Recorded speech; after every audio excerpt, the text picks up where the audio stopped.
চাচ্ছে একটা আমাদের স্যারকে আমাদের মাঝে ফিরিয়ে দেন। মধ্যে আমরা আরিফ স্যারকে ফিরে পেতে চাই। গত অবস্থায় 24 ঘন্টার মধ্যে আরিফ স্যারকে ফিরে পাওয়ার জন্য আমরা গণ আন্দোলন শুরু করব। কক্সবাজারের পেকুয়া থেকে নিখোঁজ শিক্ষককে ফিরে পেতে মানববন্ধন করেছে শিক্ষক, শিক্ষার্থী ও স্থানীয়রা। মঙ্গলবার 1 অক্টোবর সকাল 9টায় পেকুয়া উপজেলার চৌমুহনী এলাকায় এই মানববন্ধন অনুষ্ঠিত হয়।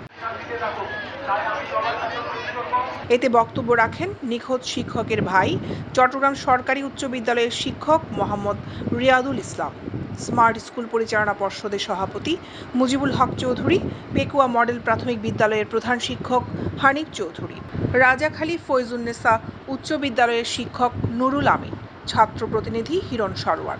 আমাদের প্রিয় আরিফ স্যারকে আমরা ফিরে পেতে চাই এবং আমরা 24 ঘন্টার মধ্যে আরিফ স্যারকে ফিরে পেতে চাই এবং অক্ষত অবস্থা ফিরে পেতে চাই। আর কোনো শিক্ষক যেন অপহরিত না হয়, আমরা সেই দাবিতে এই পেকুয়া চৌমুহনীতে এসে দাঁড়িয়ে আছি আরিফ স্যারের মুক্তির জন্য। পেকুয়া থেকে কোনো শিক্ষককে আমরা হারিয়ে দিতে চাই না।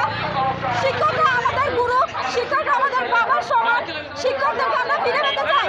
আমাদের শিক্ষক থেকে আমরা অনেক কিছু শিখেছি, তাই আমাদের শিক্ষককে আমরা 24 ঘন্টার মধ্যে ফিরে পেতে চাই। সম্মানিত শিক্ষক জনাব আরিফ স্যারকে ছেড়ে নেওয়ার জন্য গতকালকে নাকি তিনি গুম হয়ে গেছেন, সেই জন্য আজকে আমাদের এই মানববন্ধন।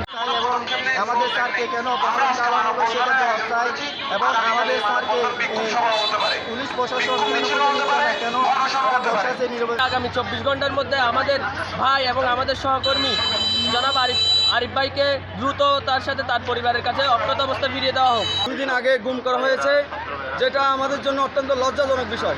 মানববন্ধনে বক্তারা বলেন, নিখোঁজ হওয়ার 3 দিন পার হলেও এখনো পর্যন্ত পেকুয়া সেন্ট্রাল স্কুলের শিক্ষক আরিফের সন্ধান পাওয়া যায়নি। তিনি নিখোঁজ হলেও পরে 40 লাখ টাকা মুক্তিপণ চেয়ে ফোন পাওয়ায় আমরা বুঝে নিচ্ছি তাকে পরিকল্পিতভাবে অপহরণ করা হয়েছে। এ সময় আগামী 24 ঘন্টার মধ্যে অপহৃত শিক্ষককে অক্ষত অবস্থায় ফিরিয়ে দেওয়ার দাবি জানান বক্তারা শিক্ষক আরিফকে অপহরণে জড়িতদের খুঁজে বের করে আইনের আওতায় এনে শাস্তির দাবিও জানান। অন্যথায় আগামীতে অপহৃত শিক্ষককে ফিরে পেতে দুর্বার আন্দোলন গড়ে তোলা হবে বলে হুঁশিয়ারি দেন বক্তারা। শিক্ষক মানুষ গড়ার কারিগর, যেই মানুষটাকে তার সন্তানের জন্য নিরাপদ মনে করেন সেটা হচ্ছে শিক্ষক। শিক্ষক হচ্ছে জাতির কর্ণধার। শিক্ষক না হলে একটা জাতি সুন্দরভাবে গঠিত হয় না। সেই শিক্ষক যদি অপহরণ হয়ে যায়, এটা জাতির জন্য খুবই দুঃখজনক। আমাদের শিক্ষক আরিফ ভাইকে যে অপহরণ করা হয়েছে, গুম করা হয়েছে, 24 ঘন্টার মধ্যে যেন আরিফকে অক্ষত অবস্থায়, সম্পূর্ণ ক্ষত অবস্থায় তার পারিবারিক ঘরে ফিরে দেওয়ার জন্য। আপনি দখল করেন, সন্ত্রাসবাদী করেন, জুলুম করেন একটা বিষয়, অপহরণটা কিন্তু তার চেয়ে অনেক মারাত্মক। কারণ পৃথিবীতে কোনো মানুষ চায় না যে তার ডেড বডিটা কোথায় আছে, কি মারা গেছে নাকি জীবিত আছে, এই একটা সন্দেহের মধ্যে জীবন পার করো। যেমন আমার বাড়িতে এখন কি আমার ভাই আছে নাকি নাই, কিন্তু আমরা বাইরের কোনো মানুষ এসে আমাদের মানুষ নিয়ে যাবে, আমাদের ভাই নিয়ে যাবে, পেকুয়ার মানুষ নিয়ে যাবে, এটা আমরা কেউ করতে দেবো না। এই কাজটা সবার আগে ভূমিকা পালন করতে আমাদের সাংবাদিক ভাইদের। সত্য কথা বলতে গিয়ে কারো বিরাট বাজন হতে পারে, কারো দুশ্মন হতে পারে, কিন্তু একটা জিনিস জাতি এবং জনগণকে মনে রাখতে হবে, একটা শিক্ষক সবসময় দেশ ও জাতির জন্য, সমাজের জন্য সম্পদ।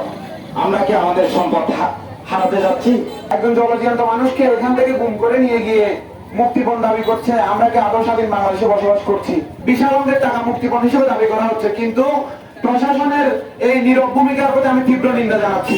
প্রথম ধাপে 25 লাখ টাকা, এরপর 35 টাকা এবং সময় বাড়ার সঙ্গে সঙ্গে টাকা দাবির পরিমাণও বাড়িয়ে তারা সর্বশেষ 40 লাখ টাকা দাবি করেছে এবং না হলে মৃত্যুর হুমকিও দিয়েছে। তারা প্রশাসনের হস্তক্ষেপের মাধ্যমে তাকে অক্ষত অবস্থায়, নিরাপদ অবস্থায় আমরা তাকে পৌঁছাই। এ সময় উপজেলার সরকারি বেসরকারি শিক্ষা প্রতিষ্ঠানের শিক্ষক, শিক্ষার্থী ও সর্বস্তরের হাজার হাজার মানুষ উপস্থিত ছিলেন। জানা যায়, গত 28 সেপ্টেম্বর রাত 9টায় পেকুয়া উপজেলা সদর ইউনিয়নের চৌমুহনী এলাকা থেকে তিনি নিখোঁজ হন। অপহৃত শিক্ষক মোহাম্মদ আরিফ পেকুয়া সেন্ট্রাল স্কুলের প্রধান শিক্ষক এবং পেকুয়া সদর ইউনিয়নের 5 নং ওয়ার্ডের মৃত বজল আহমেদের ছেলে। দৈনিক আজাদী নিউজ ডেস্ক।